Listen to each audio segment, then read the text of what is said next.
મુનિડેરી જવાના માર્ગે યુવાન પર તીક્ષ્ણ હથિયાર વડે હુમલો કરનાર ઈસમ ઝડપાયો। ભાવનગર શહેરમાં ફરી એકવાર અપરાધિક પ્રવૃત્તિએ માથું ઊંચક્યું છે। શહેરના મુનિડેરીથી તિલકનગર જવાના માર્ગ પાસે એક યુવાન પર 5 થી 6 ઈસમોએ ભેગા થઈને છરી વડે જીવલેણ હુમલો કર્યો હતો। મળતી માહિતી મુજબ ઘનશ્યામભાઈ રમણીકભાઈ પરમાર પોતાનું વાહન ચલાવી ઘરે જઈ રહ્યા હતા ત્યારે રસ્તા પર કેટલાક યુવકો ગાડી અડીને ચલાવી રહ્યા હતા। આ સમયે ઘનશ્યામભાઈએ તેમને ગાડી સીધી ચલાવો એવી સલાહ આપી હતી। સામાન્ય સલાહ આપતા જ યુવકો ઉશ્કેરાઈ ગયા હતા અને ગુસ્સાના તાપમાં આવીને ઘનશ્યામભાઈને ઘેરી લીધા। થોડા જ પળોમાં 5 થી 6 ઈસમોએ ભેગા થઈને ઘનશ્યામભાઈ પર છરી વડે તાબડતોબ ઘા ઝીકી દીધા હતા।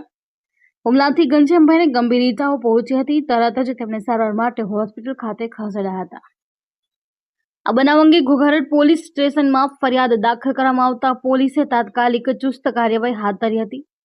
પોલીસે હિંસક હુમલામાં સંડોવાયેલ મુખ્ય આરોપી સદ્દામ અબ્દુલ સત્તારભાઈ શેખને ઝડપી લીધો છે, જેની સામે ગુનો દાખલ કરી આગળની કાર્યવાહી શરૂ કરવામાં આવી છે।